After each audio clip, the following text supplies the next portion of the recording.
अब मैं इस वीडियो में इलेक्ट्रिक पोटेंशियल के बारे में पढ़ेंगे। हम लोग इस वीडियो में इलेक्ट्रिक पोटेंशियल के बारे में पढ़ने जा रहे हैं कि electric potential at a point क्या होता है। इलेक्ट्रिक फील्ड स्ट्रेंथ को हम लोग इलेक्ट्रिक पोटेंशियल के टर्म में भी एक्सप्रेस कर सकते हैं। तो ये electric potential at a point क्या डिफाइन होता है कि इलेक्ट्रिक पोटेंशियल, जैसे कि मान लीजिए यहाँ इलेक्ट्रिक फील्ड है और इस फील्ड में हमको पी पॉइंट पे हमको पोटेंशियल जानना है कि पोटेंशियल क्या होता है यहाँ पर। तो electric potential at a point is defined as the amount of work done in bringing a unit positive charge from infinity to that point. यानी कि किसी पॉइंट पे इलेक्ट्रिक पोटेंशियल का मतलब होता है कि इन्फिनिटी से इस पॉइंट तक यूनिट पॉजिटिव चार्ज को लाने में एक्सटर्नल एजेंसी के द्वारा जितना वर्क होता है उस वर्क को ही हम लोग जो है electric potential at that point कहते हैं। Clear? Electric potential at a point is defined at the amount of work done in bringing a unit positive charge from infinity to that point. Infinity मान लो इधर कहीं है, तो infinity से इस पॉइंट तक लाने में जितना एक्सटर्नल एजेंसी के द्वारा जो है यूनिट पॉजिटिव चार्ज को लाने में जितना वर्क होगा उस वर्क को ही हम लोग जो है कहते हैं electric potential at that point. और ये आप लोग 10th क्लास में भी पढ़े होंगे। और ये तो डिफिनेशन के मैथमेटिकल जो फॉर्मूला इसका होगा V equal to W by Q. कहते मान लीजिए कि Q चार्ज को लाने में W वर्क हुआ तो यूनिट चार्ज को लाने में कितना वर्क होगा W बाई क्यू। तो W by Q unit charge को लाने में वर्क हो रहा है W बाई क्यू, तो इसी को हम लोग पोटेंशियल कहेंगे एट दैट पॉइंट। तो V equal to W by Q, इसका यूनिट अगर लिखना चाहते हैं तो यूनिट ऑफ जो पोटेंशियल होगा वो जूल पर कुलाम, वर्क का यूनिट होगा जूल और क्यू का जो है चार्ज का यूनिट कुलाम, तो जूल पर कुलाम। और इसी जूल पर कुलाम को हम लोग वोल्ट भी कहते हैं। इट इज स्केलर क्वांटिटी, याद रखना ये मेरा स्केलर क्वांटिटी और इसका यूनिट जूल पर कुलाम या तो वोल्ट होता है। अब electric potential difference between two points अगर हमको जानना है कि electric potential difference between the two points क्या होता है, तो electric potential difference between the two point, जैसे ये एक पॉइंट ए और दूसरा पॉइंट बी है, तो इन दोनों के बीच में इलेक्ट्रिक पोटेंशियल डिफरेंस कितना होगा। तो it is defined as the amount of work done in bringing a unit positive charge from one point to another point. एक पॉइंट से दूसरे पॉइंट तक यूनिट पॉजिटिव चार्ज को लाने में जितना वर्क होगा उस वर्क को ही हम लोग जो है potential difference between these two points कहेंगे। यानी कि एट ए सिंगल पॉइंट पे अगर पोटेंशियल हमको फाइंड करना है तो फिर इन्फिनिटी से हम लोग यूनिट पॉजिटिव चार्ज को उस पॉइंट तक लाते हैं। लेकिन अगर electric potential difference between the two points अगर डिफाइन करना है तो सिंपली हम लोग ये करेंगे कि it is the amount of work done in bringing the unit positive charge from one point to another point. Okay, तो V A minus V B equal to W by Q, और unit भी इसका वही होगा। ठीक है, अब हम लोग को जो है एग्जाम वगैरह में जनरली पूछा जाता है potential at a point due to a point charge. एक पॉइंट चार्ज के कारण किसी पॉइंट पे इलेक्ट्रिक पोटेंशियल का फॉर्मूला क्या होता है, उसका कितना एक्सप्रेशन होता है, वो हमको फाइंड आउट करना है। तो यहाँ हम कंसीडर कर लेते हैं कि consider a point charge plus Q at the origin पे मान लेते हैं कि प्लस क्यू चार्ज यहाँ पर है रखा हुआ। तो we have to find out the electric potential at point P point पे इस पॉइंट चार्ज के वजह से हमको यहाँ पे इलेक्ट्रिक पोटेंशियल फाइंड करना है। तो इस फाइंड आउट करने के लिए और यहाँ से जो दूरी है वो मान लीजिए कि O P equal to R है। Consider a point charge plus Q at the origin, we have to determine the potential at that point P where O P equal to R. यहाँ से यहाँ तक की दूरी आर मान लेते हैं। अब यहाँ से चूंकि यहाँ पे पोटेंशियल हमको फाइंड करना है, तो इस बाय डेफिनेशन हमको क्या फाइंड आउट करना होगा कि यूनिट पॉजिटिव चार्ज को इन्फिनिटी मान लो, यहाँ पे इन्फिनिटी मान लेते हो, तो यहाँ से इस पॉइंट तक लाने में जितना एक्सटर्नल एजेंसी के द्वारा वर्क होगा उसी वर्क को हम लोग इस पॉइंट का पोटेंशियल कहेंगे। तो ये जो वर्क डन फाइंड आउट करना है, तो वर्क डन फाइंड आउट करने के लिए हम लोग क्या करेंगे, चूँकि इन्फिनिटी से यहाँ तक लाना है, और कूलम्ब्स लॉ के अकॉर्डिंग जानते हो एफ जो होता है वो inversely proportional to the square of the distance होता है, वो लीनियर नहीं है, 1/x² के वो प्रोपोर्शन में होता है। तो इसलिए इसको कैलकुलस मेथड से हम लोगों को फाइंड आउट करना होगा। तो कैलकुलस द्वारा अगर फाइंड आउट करते हैं हम लोग, तो उसके लिए हम लोग क्या करते हैं कि कोई ना कोई यहाँ पर इंटरमीडिएट, कोई यहाँ पर एक आर्बिट्री पॉइंट ए हम चूज करेंगे,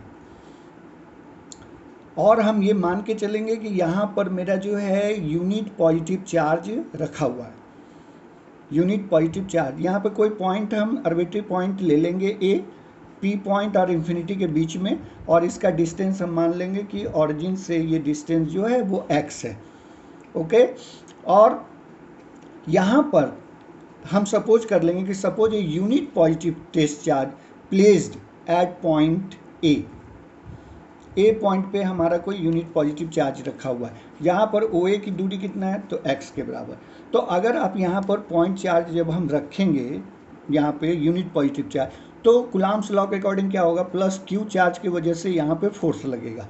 तो वो फोर्स कितना होगा, the by Coulomb's law electrostatic force on unit positive charge at A, तो F इक्वल टू 1/4πε0, और फार्मूला क्या होता है Q1 Q2 upon R²।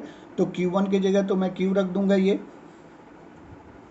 Charge, और Q2 की जगह पर यहाँ पे हमने कितना रखा है, +1 चार्ज प्लस यूनिट चार्ज, तो 1 रखेंगे। और यहाँ पर फिर वहाँ से O से लेकर के A तक की बीच की दूरी कितना हम लिए थे, x, तो this is x²। Okay, F equal to 1/4πε0 Q1 Q2 Q into 1/x²। और चूंकि यहाँ पे यूनिट पॉजिटिव चार्ज रखे हैं +1, और ये भी पॉजिटिव चार्ज है, तो ये पॉजिटिव चार्ज इस यूनिट चार्ज को क्या करेगा, रिपेल करेगा।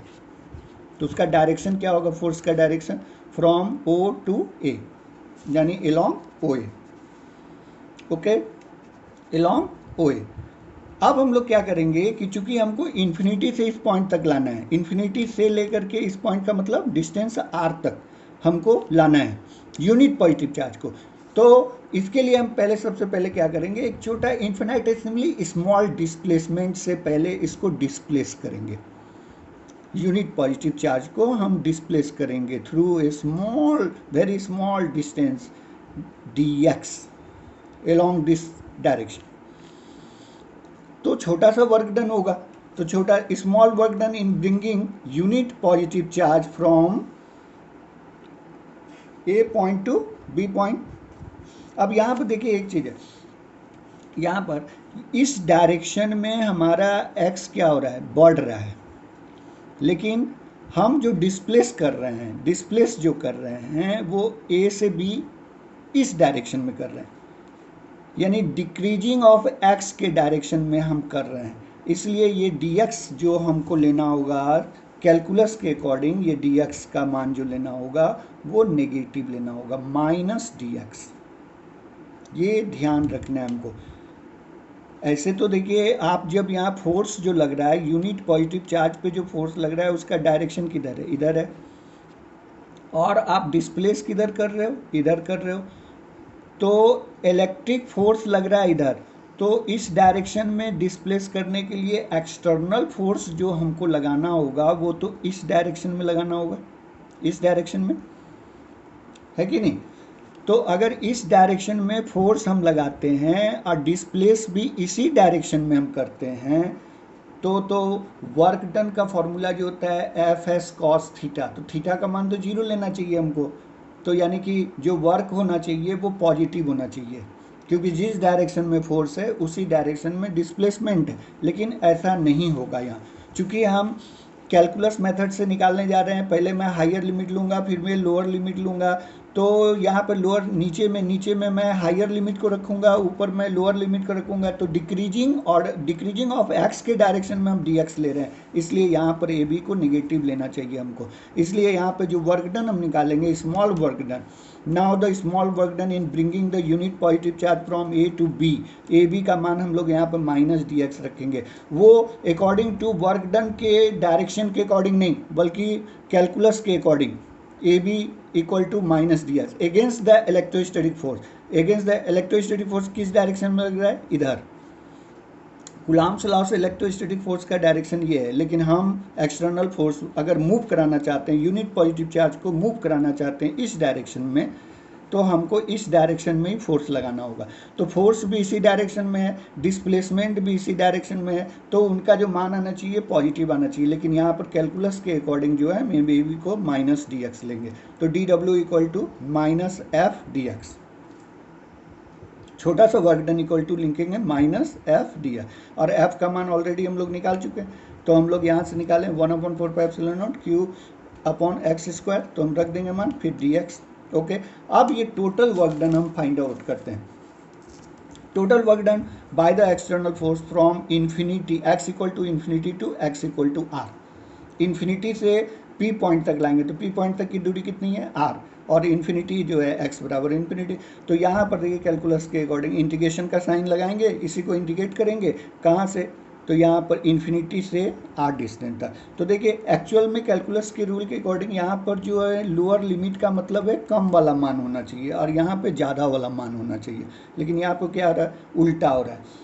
यहाँ पे जो हायर वैल्यू है वो लोअर लिमिट की जगह पर रखा हुआ है, जो लोअर वैल्यू है वो हायर लिमिट की जगह पर रखा हुआ है, इसलिए हम वहाँ पे डी एक्स को नेगेटिव लिए थे। तो इसलिए माइनस लेंगे क्यू अपॉन 4πε0, ये तो मेरा कांस्टेंट है, इसको बाहर निकाल लेंगे, और अंदर में मेरा क्या बच जाएगा? D X upon X square. Okay, क्योंकि यहाँ पे देखिए ये 1/4πε0 क्या है? मेरा कांस्टेंट है, और क्यू भी मेरा कांस्टेंट है, खाली D x by x square, यही एक्स वेरी कर रहा है मेरा, तो इसलिए हम यहाँ इंटीग्रेशन के अंदर डाल देंगे D X upon X square, और यहाँ लिमिट हो गया। अब ये इंटीग्रेशन का फॉर्मूला हम यहाँ पर लिख दे रहे हैं,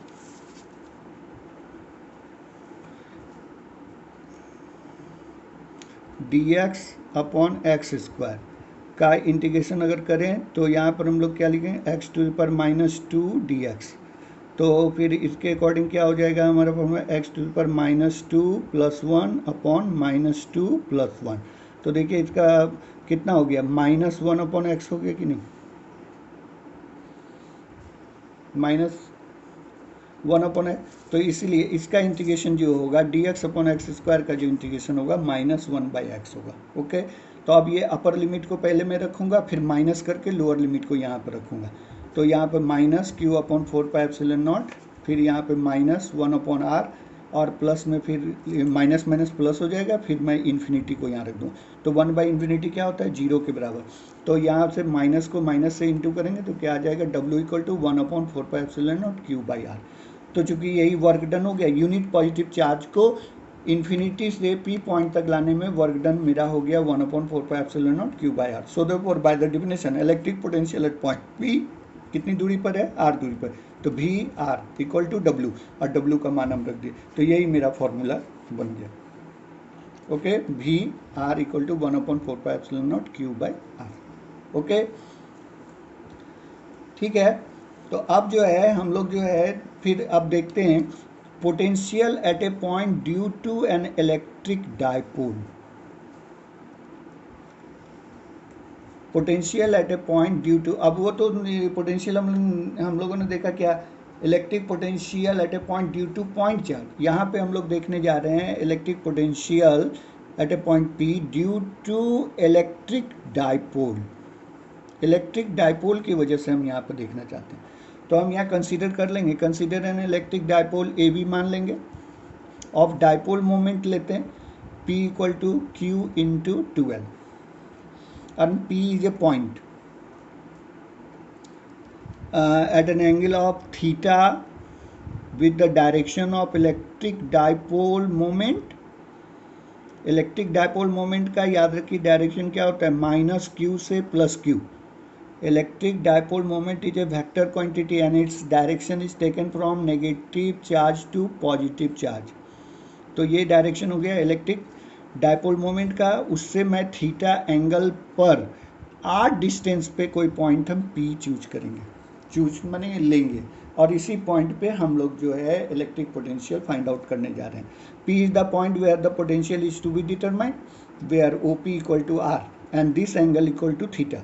और ये मान के चलेंगे कि ये जो दूरी है, ये L जो दूरी है, ये मिड पॉइंट है और टोटल दूरी कितना है 2L। तो यहाँ से यहाँ तक कितनी दूरी होगी L। तो ये L जो है very very smaller than R। इस डिस्टेंस के रिस्पेक्ट में ये दूरी बहुत ही कम है और इस दूरी को हम लोग R1 मान लेते हैं, इस दूरी को हम लोग R2 मान लेते हैं। Okay,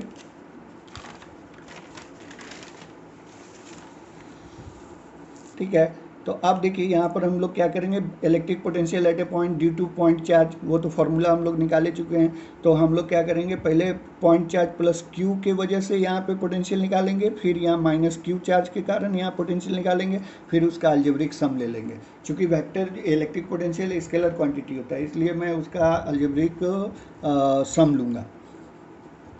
electric potential at point P due two plus Q charge, तो V1 इक्वल टू कितना लिखेंगे 1/4πε0, और यहाँ देखिए प्लस क्यू चार्ज से यहाँ तक की दूरी कितना हमने लिया है R1, तो हम लिखेंगे Q/R1। और चूँकि Q का मान क्या है ग्रेटर देन 0, इसलिए पॉजिटिव लेंगे। फिर electric potential at point P due to negative Q charge, तो V2 इक्वल टू कितना लिखेंगे -1/4πε0 Q/R²। चूँकि Q लेस देन 0 है, नेगेटिव है, इसलिए मैं यहाँ पे माइनस साइन लगाऊंगा।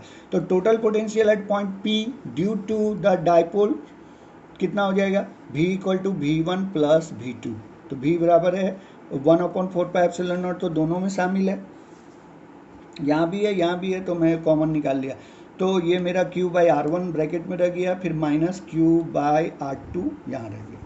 तो ये मेरा हम टोटल पोटेंशियल नेट पोटेंशियल का फॉर्मूला हम यहाँ पर लिख दिए। मान लो इसको इक्वेशन 1 मान लेते हैं, और अब क्या करेंगे कि R1 और R2 का मान अब निकाल करके हम यहाँ पर रखेंगे तो जो भी मान एक्सप्रेशन मेरा आएगा वही मेरा जो है डाइपोल की वजह से हमारा पोटेंशियल आ जाएगा। तो इसका मान R1 और R2 का मान निकालने के लिए हम लोगों को ट्रिग्नोमेट्रिक एक फॉर्मूला का इस्तेमाल करना होगा। देखिए कोई भी ट्रायंगल अगर हो, मान लीजिए कि ये ट्रायंगल है और इसके जो वर्टिसेस हैं वो capital A, capital B, capital C है, तो जाहिर है ये एंगल भी कैपिटल A कहलाएगा, कैपिटल B और कैपिटल C।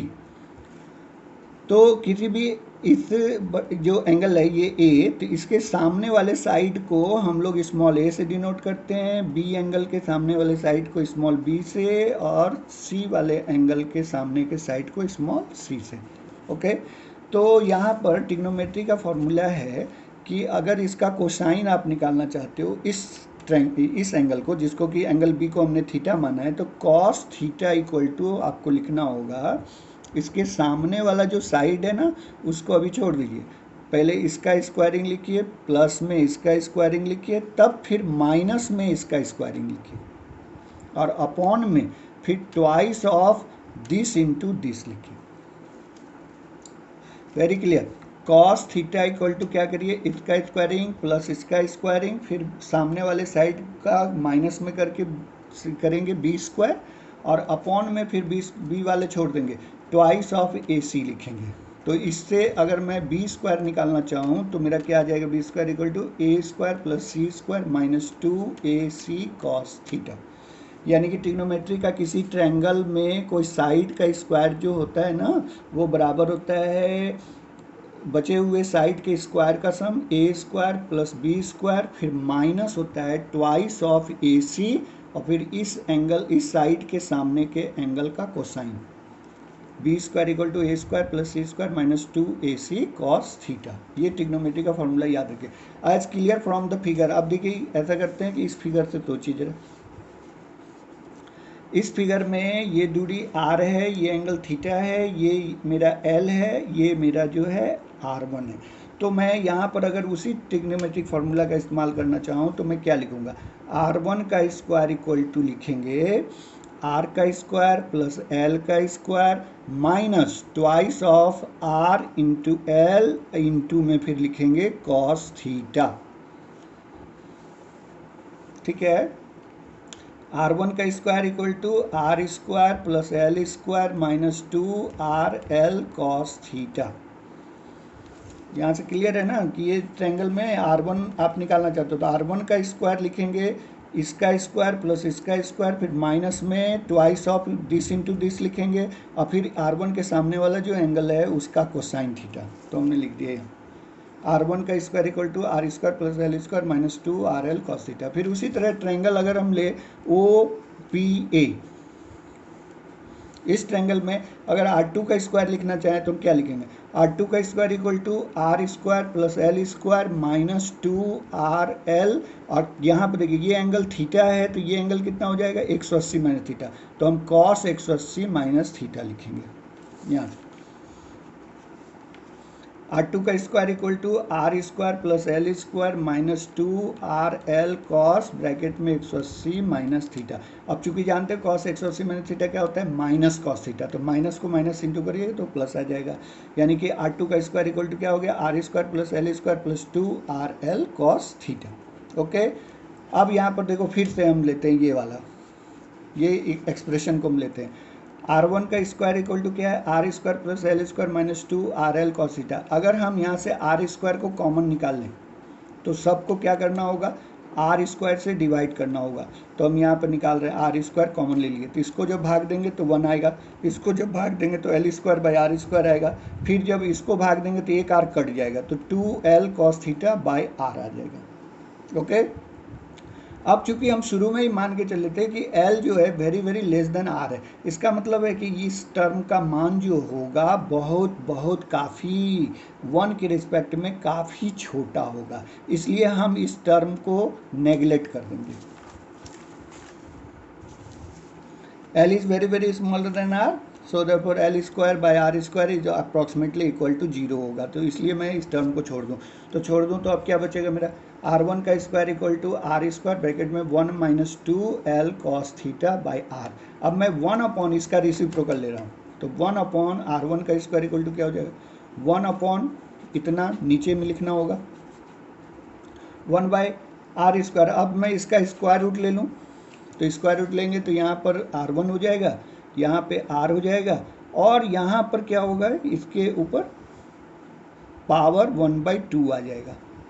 इसका स्क्वायर रूट जब लेंगे तो पावर मेरा 1/2 आ जाएगा, और इसको मैं जब ऊपर ले जाऊंगा, इस टर्म को ब्रैकेट में जो टर्म है उसको अगर ऊपर लेके चले जाएं तो पावर मेरा क्या हो जाएगा, -1/2 हो जाएगा। ओके, ठीक है, तो यहाँ से क्लियर देख लीजिए कि इसका स्क्वायर रूट लेंगे तो ये R1 हो जाएगा, ये नीचे में R हो जाएगा, ठीक है, और इस पे पावर कितना जाएगा, हाफ, और इस पूरे टर्म को मैं अगर ऊपर उठा दूँ न्यूमरेटर के रूप में अगर लिखना चाहूँ तो यहाँ पे पावर मुझे प्लस हाफ का यहाँ माइनस हाफ लिखना होगा। ओके, अब हम लोग जो है एक यहाँ पढ़े हैं binomial theorem for any index. Binomial theorem for any index में हम लोग पढ़े हुए हैं कि अगर 1 plus X to the power n बराबर approximately equal to 1 plus nx होता है लगभग, if mod of x is very very less than 1। Physics में भी आप लोग 11 वगैरह में बहुत जगहों पर इस तरह का इस्तेमाल किए होंगे। 1 plus X to the power n जो होता है लगभग 1 प्लस nx के बराबर होता है। इस पावर से मैं इसको मल्टीप्लाई कर देता हूँ अगर कंडीशन है कि मॉड ऑफ x जो है वेरी वेरी लेस देन 1 है। तो यहाँ भी देखिए, यहाँ भी हमारा जो है ये जो है 2L, R का मान तो L के रिस्पेक्ट में काफ़ी बड़ा है, तो ये लगभग 1 से बहुत छोटा होगा, तो हम लोग अप्रॉक्सीमेटली इसका मान कितना लिख सकते हैं, इस पावर से हम इसको मल्टीप्लाई कर देंगे, तो ये माइनस को माइनस इंटू करेंगे तो प्लस हो जाएगा, फिर ये 1/2 से मल्टीप्लाई करेंगे, फिर 2L cos theta by are लिखेंगे, 2 से 2 कट जाएगा, ये मेरा आ जाएगा 1/R1 equal to 1 approximately equal to 1/R, अब ब्रैकेट में आएगा 1 plus L cos theta by R. तो सिमिलरली उसी तरह R2 का स्क्वायर इक्वल टू क्या है मेरा, R square plus L square plus 2RL cos theta. तो देखिए जब R1 में, R1 वाले फॉर्मूला में यहाँ -2R यहाँ पर है, ठीक है, R1 का स्क्वायर में यहाँ पर R square plus L square -2RL cos theta है, माइनस, तो मेरा लास्ट फाइनल आंसर में क्या है, यहाँ पर देखिए पॉजिटिव आ रहा है। तो उसी तरह यहाँ पर देखिए ऑलरेडी यहाँ पॉजिटिव है, साइन। तो जब मैं इसी तरह से इसी को जब मैं सिंप्लीफाई करूँगा तो आएगा मेरा 1/r2 approximately equal to 1/r bracket में 1 minus L cos theta by R. Okay, यहाँ पर प्लस आएगा, वहाँ चूंकि ऑलरेडी फॉर्मूला में माइनस था तो यहाँ प्लस आएगा, यहाँ पे प्लस है तो यहाँ पर माइनस आएगा। तो ये मैं 1/r2 का भी मान निकल गया, 1/r1 का भी मान निकल गया। अब फॉर्म इक्वेशन 1 लेते हैं। तो इक्वेशन 1 क्या था, net potential V equal to कितना था 1/4πε0। Q को अगर मैं बाहर निकाल लूँ तो हो जाएगा 1/r1 माइनस 1/r2। यहाँ पे ये था, यहाँ पर इसी में 1/r1 1/r2 का मान हम रखेंगे। तो 1/r1 का मान तो हम यहाँ से निकाल चुके हैं इतना के बराबर, ये वाला, और 1/r2 का मान हम लोग निकाल चुके हैं इतना के बराबर, तो वो रख देंगे यहाँ पर। ठीक है, और इसको ब्रैकेट को तोड़ दीजिए। ब्रैकेट को तोड़ने के बाद आप देखेंगे 1/r माइनस 1/r ये कट जाएगा और L cos theta by R square यहाँ बचेगा। फिर माइनस से माइनस इंटू कर देंगे तो L cos theta by R square यहाँ बचेगा। इन दोनों को जोड़ दे तो कितना हो गया 1/4πε0 Q into 2L cos theta by R square. Okay, तो अब यहाँ से V बराबर कितना, अब Q इंटू 2L को क्या लिखेंगे हम लोग, Q इंटू 2L को हम लोग लिख सकते हैं P। तो dipole moment P equal to Q into 2L। Okay, तो यहाँ से हो गया फॉर्मूला मेरा बन गया V equal to 1/4πε0 P cos theta by R square. यही मेरा फॉर्मूला बन गया। यहाँ पे P जो है कोई एनी आर्बिट्री पॉइंट है in any direction at any distance है, कुछ भी डिस्टेंस है, but distance is very very large in comparison to L। Okay, अब मैं इसी को स्पेशल केस में अगर बदलना चाहूँ, स्पेशल केस में, तो अगर मैं बोलूँ कि स्पेशल केस में ऑन द एक्सियल लाइन, तो एक्सियल लाइन पे अगर मान लो कि माइनस क्यू चार्ज इधर है प्लस क्यू चार्ज इधर है, तो डायपोल मोमेंट का डायरेक्शन किधर होगा, इधर। और इसी डायरेक्शन में अगर P पॉइंट है तो यहाँ से देख लीजिए, क्लियर है ना कि P का डायरेक्शन वही है ना। R पॉइंट मेरा पहले कहाँ था, यहाँ पर ऐसे था, और जब मैं इसको पॉइंट P को जब इधर कर दूंगा तो थीटा का मान कितना हो जाएगा, 0। ओके, P पॉइंट यहाँ पर ऐसे था, P पॉइंट यहाँ पर। अब इसको एक्सियल लाइन पे लाने का मतलब ऐसे घुमा देना, तो थीटा का मान कितना हो जाएगा, 0। तो cos 0 1 होता है, तो यहाँ पर रख दीजिए cos 0 1, तो खाली फॉर्मूला क्या आ जाएगा मेरा, V equal to 1/4πε0 P by R square. लेकिन वही अब थोड़ा ध्यान रखिए कि अगर ये पॉइंट मेरा P जो है इस साइड ना हो करके, इस साइड ना हो करके अगर इस साइड है towards minus Q charge, axial line पे ही हो, एक्सिस पे ही हो, लेकिन इस साइड ना हो करके इस साइड हो, तब तो इसका मतलब है P पॉइंट को हम लोग क्या किए, ऐसे करके घुमाना पड़ेगा, ऐसे P ऐसे करके है था और इसको ऐसे घुमाना पड़ेगा। तो इसका मतलब है टोटल जो एंगल हो जाएगा, अब मेरा एंगल कितना हो जाएगा, 180 डिग्री।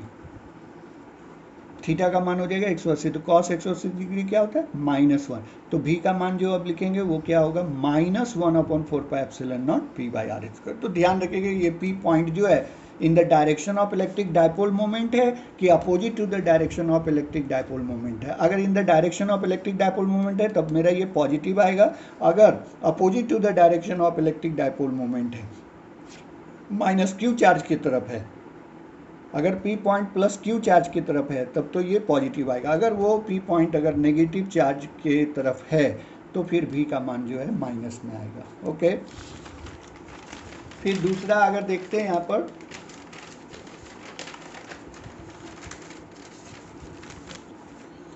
इक्वेटोरियल लाइन की बात करें तो इक्वेटोरियल लाइन पे P पॉइंट को अगर मैं यहाँ कर दूँ, पहले ऐसे था थीटा एंगल पे, उसको मैं इक्वेटोरियल लाइन पे कर दूँ। इक्वेटोरियल लाइन का मतलब क्या होता है, परपेंडिकुलर बाइसेक्टर। तो परपेंडिकुलर बाइसेक्टर पे कर दूँ तो ठीक एंगल जो थीटा होगा वो 90 डिग्री हो जाएगा, और cos 90 कितना होता है, 0, यानी कि V बराबर कितना हो जाएगा, 0। तो ये हो गया ऑन इक्वेटोरियल लाइन।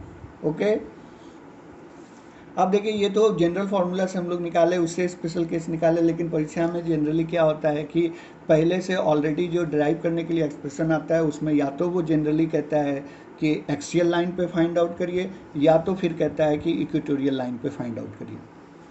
ठीक है, तो हम लोग उस जनरल फॉर्म में क्यों जाएं, तो हम लोग direct he on axial line पे ही निकाल लेते हैं, इक्वेटोरियल लाइन पे निकाल लेते हैं। तो यहाँ कंसिडर कर लेते हैं उसी तरह से कि A B is the dipole electric dipole, and on the axis P is a point. Its distance from the midpoint of the dipole is small r. मान लेते हैं ओ से यहाँ तक की दूरी r है, और इसका डाइपोल मोमेंट हम लोग मान लेते हैं P equal to Q into 12, तो यानी चार्ज हो गया माइनस क्यू प्लस क्यू, और इसके बीच की दूरी 12, तो मिड पॉइंट से L, इधर भी L, और यहाँ से हम लोग P पॉइंट की दूरी हम लोग R ले लिए.